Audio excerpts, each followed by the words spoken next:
Chamamos agora a senhora Danúzia Arantes, da Doutora Sol, para fazer a sua apresentação no painel Políticas Públicas. Senhoras e senhores, é com alegria que eu estou aqui nesta manhã para participar da edição especial do Fórum GD. E neste momento eu quero agradecer ao senhor Carlos Evangelista, presidente da ABGD, e ao senhor Tiago Fraga, da FRG, organizadores deste evento. Quero também cumprimentar os meus parceiros de trabalho nesta manhã, que compõem essa mesa sobre políticas públicas, a Marina Meyer, a Bárbara Rubim, o Walter Abreu, o Tássio Barbosa e o Zé Muti. E é com muita alegria que eu estou aqui para compartilhar com vocês um pouco do trabalho que eu venho desenvolvendo nesta área de energias renováveis.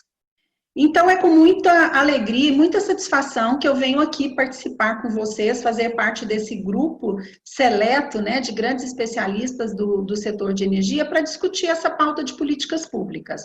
Falar de políticas públicas, oportunidades e desafios do setor de energia é algo extremamente complexo e nos exigiria mais tempo. Contudo, também envolvidos com esta pauta e compromissados em deixar a nossa contribuição, eu faço aqui um recorte sobre o tema, sobre a temática, para mostrar para vocês qual é a minha experiência, os meus estudos e as minhas vivências em relação ao tema e que, de uma forma ou de outra, pode contribuir com estados e municípios. Importante destacar que o meu lugar de fala é o lugar da educação, o lugar das políticas públicas, buscando na epistemologia da interdisciplinaridade e da intersetorialidade, o diálogo com os outros saberes jurídicos, técnicos, tecnológicos, todas as áreas que necessitam participar e, inclusive, serem atores ativos e atuantes na formulação de políticas públicas para o setor de energias. Atualmente, eu sou pós-doutoranda na Unicamp, na Faculdade de Energia Elétrica e Computação. Participo de um grupo de grandes pesquisadores do setor elétrico brasileiro, num grande projeto de micro-redes eficientes e confiáveis. A minha abordagem de pesquisa sobre políticas públicas e educação, nesse contexto, envolve um estudo mais verticalizado sobre a gestão do conhecimento que é produzido nesses saberes técnicos, científicos, tecnológicos para a elaboração de micro-redes. É sempre um desafio, né, falar sobre essa temática de uma forma tão rápida, e esse recorte me exige o cumprimento de um tempo, mas eu trago aqui uma pauta, né, em 4 tópicos que eu pretendo passar rapidamente, até para deixar tempo para as perguntas no final, mas eu quero evidenciar como é possível refletir e empreender sobre políticas públicas indutoras, né, como desenvolvimento econômico e inclusão social para essas fontes renováveis, destacar uma proposta de formulação e análise de política pública possível, viável, a partir de uma experiência vivenciada por mim, como gestora desse setor no estado de Goiás, e também fomentar com o grupo, com o público aqui presente, que nós estendemos também aqui os nossos agradecimentos, né? Fomentar essa reflexão com esses participantes sobre como é possível trabalhar a formulação de políticas públicas para potencializar o desenvolvimento regional. E apresentar para vocês um trabalho que está sendo desenvolvido, né, já está bastante adiantado, sobre o projeto MOTE, que é uma parceria com a BGD,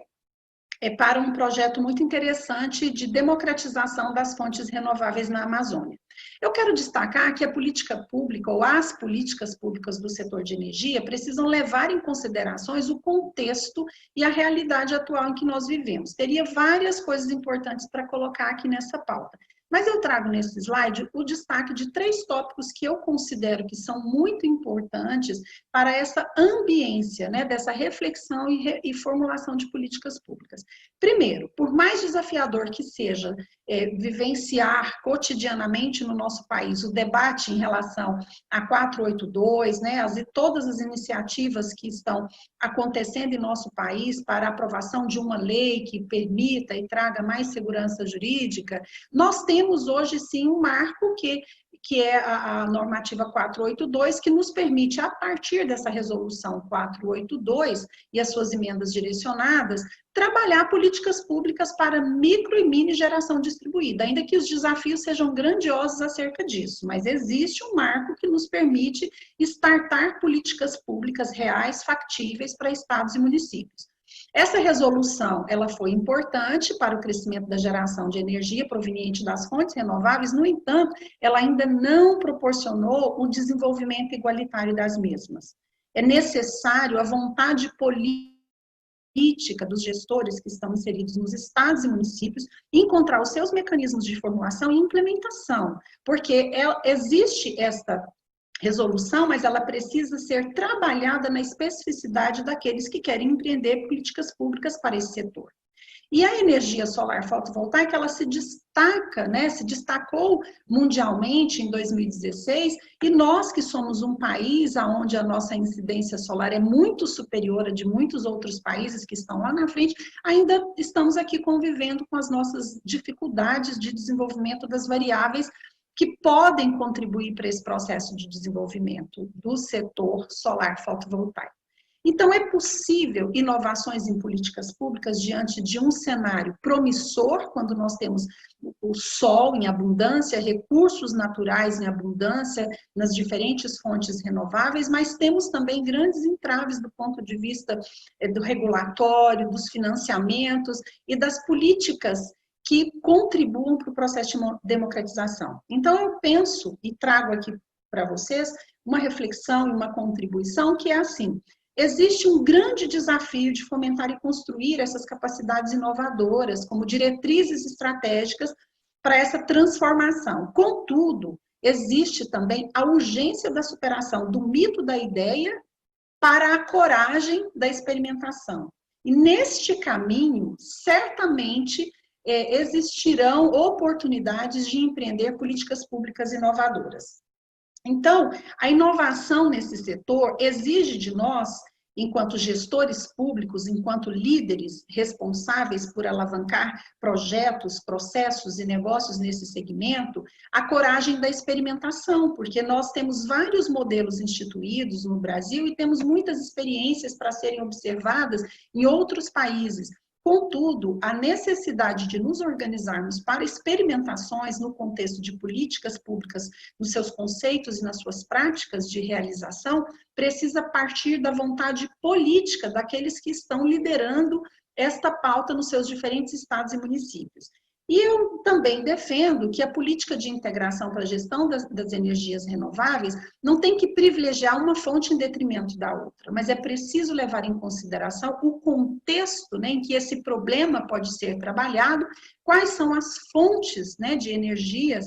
renováveis que estão disponíveis naquele espaço, naquele território, e a partir dessa realidade, ter a capacidade de empreender políticas públicas para uma integração de uma gestão.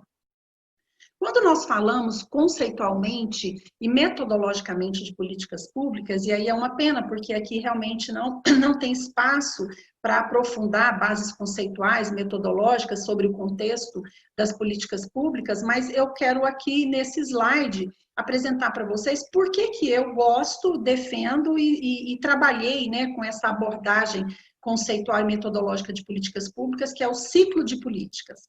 Porque a partir do ciclo de políticas é possível delinearmos, né, a identificação de um problema, a formulação de uma agenda, a formulação de alternativas, tomadas de decisão, a implementação, a possível avaliação e a extinção ou os avanços dessa política. Contudo, existem sim outras abordagens conceituais e metodológicas que podem ser levadas em consideração, como uma política distributiva, uma política regulatória, uma política redistributiva, políticas constitutivas que lidam muito mais com as questões dos procedimentos. Mas eu trago aqui um recorte, né, correndo todos os riscos, inclusive de críticas, sugestões e etc., mas aquilo que eu vivi que deu muito certo foi conceber uma política pública a partir da abordagem do ciclo de políticas, né? Eu trago aqui nesse slide para ilustrar esta minha fala, né? Quando eu tive a oportunidade de conceber e empreender com a participação de muitos atores importantes do setor, do mercado de energia, junto com o governo, empreender uma política pública de Estado, né? Que perpetua. O governo passa uma política quando ela nasce numa concepção consistente, com uma metodologia estruturada, ela toma uma dimensão e ela se estabelece como uma política de Estado, que é o caso que nós temos hoje. Poder olhar para o cenário nacional, os dados oficiais que nós temos aí, recentes, inclusive, colocando o estado de Goiás na 7ª posição no ranking de geração distribuída de energia solar fotovoltaica. O fruto deste trabalho, que envolveu muitos atores, eu destaco a importância de você partir de um marco legal. Quando nós estudamos e trabalhamos todas as variáveis possíveis para formular uma política de Estado denominada Programa Goiás Solar, o que vocês estão vendo na tela aqui, dessa projeção, foi assim decisivo para compreender o que nós tínhamos de bases legais no nosso país e o que nós precisávamos fazer dentro do nosso Estado, dentro da realidade que nos era permitida ali naquele momento, para empreendermos uma política de Estado, né? E o que está destacado aí em amarelo, nesse slide, retrata exatamente o esforço que foi feito para avançarmos além daquilo que nacionalmente já estava posto. Uma outra vertente muito importante nesse contexto de políticas públicas, trabalhando com o ciclo de política, foi levar em consideração uma abordagem de inovação. E esta abordagem de inovação, nós fizemos uma transgressão da hélice tripla para a hélice quádrupla, né? Muito se fala sobre a tríplice hélice da inovação, e também aqui não vem ao caso, não dá tempo de discorrer sobre isso, mas eu quero destacar que nós optamos, sob a minha liderança, sobre os estudos, os fundamentos teóricos e metodológicos, a abordagem da inovação pela hélice quádrupla, porque nos permitia construir uma intersetorialidade para a organização da governança do setor, envolvendo Estado, governo, sociedade civil organizada por meio das entidades de classes, trazendo todos os atores para a participação, as instituições de ensino superior, os centros de inovação e as empresas do setor. Por quê? Isso nos permite, dentro da elaboração de um contexto de políticas públicas, conceber uma política pública que ela tenha a sua sustentabilidade econômica, social e ambiental, e ela possa efetivamente acontecer sem que as rupturas cronológicas que envolvem a transposição de um governo para o outro impacte na evolução dessa política. E aí, na concepção, também trago aqui uma abordagem da epistemologia da interdisciplinaridade, que foi muito importante para este momento de elaboração e formulação de uma política que deu certo, tratar essas abordagens dentro da concepção interdisciplinar, da intersetorialidade, prevendo os eixos estruturantes. E aí, aqui nesse slide, eu quero até destacar e chamar a atenção da importância de ter nesse debate, inclusive nesta mesa em especial, né, que trata de políticas públicas, todas as variáveis que nós consideramos como diretrizes estratégicas para conceber, né, formular e implantar uma política pública buscando a sua melhoria contínua. Nós temos grandes desafios no contexto da educação e da comunicação, e nesse contexto da educação e da comunicação eu destaco a relevância da qualificação profissional para o setor. Temos grandes desafios ainda que envolvem as questões tributárias, financiamento, uma urgência de desburocratização do setor, não só relacionada às distribuidoras de energia, mas em outros fluxos também que atrapalham muito o desenvolvimento da cadeia produtiva. Então, prever tudo isso na concepção de uma política pública bem formulada também nos habilita, né, a fazer as proposições, as diretrizes estratégicas. E essas diretrizes estratégicas, elas são fundamentais para o desenvolvimento dos planos de ação. Nesse contexto, eu trago aqui pontos chaves, né, que eu considero que na proposição, né, de uma política para gestão, para governança das energias renováveis, se considere a importância de capilarizar e fomentar os usos dessas fontes, aumentar a participação de todas elas na matriz do Estado e, consequentemente, do país, desenvolver questões emergentes da micro e mini geração distribuída e também os espaços e as oportunidades que a geração centralizada vai surgindo nesse contexto, estruturar cenários para o desenvolvimento e fortalecimento de negócio e, acima de tudo, a tomada de decisão política. Esta tomada de decisão, ela permite que essa concepção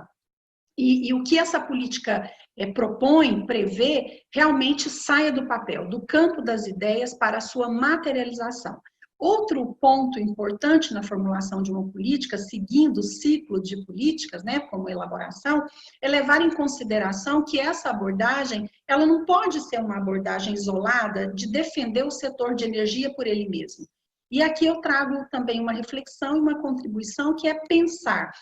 o nexo energia, água e alimento, né? Energia, água, alimento, que envolve a parte de infraestrutura e a produção para a nossa sobrevivência e a sustentabilidade econômica, social e ambiental. Infelizmente, também não tem como discorrer tratando desse tema, que para mim é muito importante e é fonte de objeto de estudo, investigação, quando eu faço uma reflexão sobre os objetivos do desenvolvimento sustentável, trabalhando com ODS 7, ODS 11, ODS 13, ODS 17, e defendendo que as fontes renováveis, elas são indutoras, né, do nexo energia, água e alimento.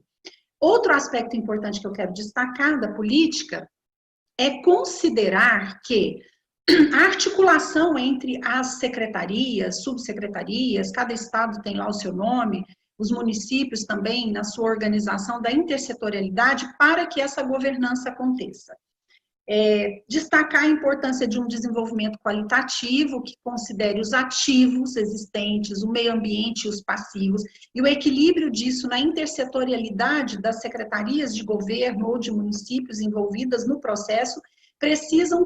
possibilitar a criação desse marco, né, de formulação de políticas públicas para uma implementação real e factível. Também destaco que, neste contexto do ciclo de políticas públicas, na sua formulação, é preciso levar em consideração que aquilo que se propõe dentro do seu estado ou município esteja em consonância com o que está sendo proposto no planejamento energético brasileiro e os órgãos de planejamento e regulação do setor elétrico, para que esta convergência permita a implantação e os avanços dessa política. As alianças estratégicas são fundamentais, pois elas permitem que as parcerias e a articulação com o executivo e o legislativo criem uma ambiência para governança, levando em consideração que todos os atores envolvidos, eles chegam com a sua identidade, com a sua capacidade de cooperação, com a sua capacidade de complementariedade e, acima de tudo, com os recursos que estão disponíveis para participar da formulação e da implementação dessa política. Um outro destaque que eu trago aqui, a título de exemplo, é que esta governança, ela também se sustenta quando o Estado ou o município organiza o seu comitê, organiza a sua estrutura de governança. E um destaque para o que nós também realizamos nessa concepção sobre o programa Goiás Solar foi organizar uma rede de inovação tecnológica do setor elétrico e que isso funcionou muito bem, né? Eu não sei dizer hoje como está nesse contexto aqui, mas que foi feito execução de planos de ação extremamente importantes e estratégicos para alcançarmos os objetivos que estão disponíveis aí nacionalmente. Bom, eu trago aqui agora, já partindo para a reta final da minha exposição, um conjunto de desafios que eu penso que eles precisam ser superados para a formulação de políticas públicas inovadoras no setor. São vários desafios, mas eu trago aqui 3 pontos que eu considero que eles são muito importantes para essa democratização e essa municipalização de processos do setor. Implantar as políticas públicas inovadoras que, integradas com os objetivos do desenvolvimento sustentável, privilegiem o nexo energia, água e alimento. E precisa de uma diretriz estratégica que fortaleça e que assegure o desenvolvimento de uma educação energética para o nosso país. A população precisa saber o que está acontecendo, precisa ser conscientizada e precisa participar desse processo. Nós precisamos também mitigar os riscos e acidentes que a tecnologia pode causar. Teria muito o que dizer sobre isso, mas também tem grandes especialistas dentro desse fórum que certamente estão falando sobre o tema, mas a capacitação e a qualificação profissional é fundamental para o desenvolvimento da cadeia produtiva. Incentivar a geração e o uso das energias renováveis, sobretudo a fonte solar fotovoltaica, muito abundante no nosso país, e aqui eu destaco a importância de nós valorizarmos e desenvolvermos questões que tratam o armazenamento, né? Como é esse caso do P&D que eu participo na Unicamp. E, como uma forma de materializar e finalizar a minha fala, eu quero destacar aqui o caso, né, do projeto MOTE, que está em fase final de sua elaboração, que é uma política pública de transformação social com a proposta de expansão de energias distribuídas para a Amazônia. Não é um trabalho único, pioneiro, mas ele é um trabalho construído a várias mãos, buscando essa implementação desse ciclo de políticas, onde a política pública, ela promove uma política social, um desafio de assegurar que a política pública e a política social contribua com o direito da cidadania, sobretudo para a Amazônia. Uma grande parceria estabelecida entre as instituições, o MOTE, a BGD e o Grupo Capacitar, a Doutora Sol, né, que é a minha empresa, com o objetivo de gerar um compêndio com as principais políticas públicas de nível estadual e municipal para ajudar aquela comunidade a se organizar, fomentar a utilização do potencial regional, propiciar formuladores de políticas públicas, debater a importância e a caracterização regional. Ou seja, tudo que eu falei anteriormente, que eu trago como uma sugestão para formulação de políticas públicas e implementação, é o que está sendo elaborado dentro desse estudo, né, com a proposta de implementação para a Amazônia. Nós temos, então, como resultado esperado, a elaboração de um texto, a confecção de uma cartilha, de uma apostila, visando orientar os agentes públicos sobre todas as possíveis políticas, né, o máximo que nós conseguimos organizar nesse estudo e, ao mesmo tempo, criarmos uma ambiência para que todos possam, de forma intersetorial e interdisciplinar, participar dessa entrega, desse resultado, que nós temos uma agenda proposta para setembro, mas que, dado a realidade do nosso país em relação ao Covid, vamos ter que repensar um conjunto de ações aí, com cronogramas, mas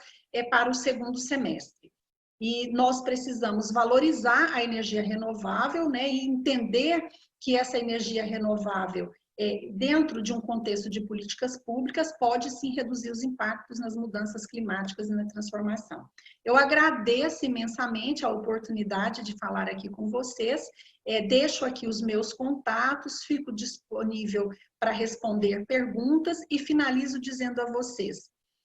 formular políticas públicas inovadoras para o setor de energias renováveis e para a governança desse setor é, acima de tudo, sair do campo das ideias para as experimentações, porque bases conceituais, teóricas, metodológicas e marcos regulatórios para isso nós temos no nosso país, mas nós precisamos avançar em muitas variáveis, mas, ao mesmo tempo, nós precisamos nos encorajar e experimentar aquilo que o nosso país tanto precisa, que é a democratização das fontes renováveis por meio de políticas públicas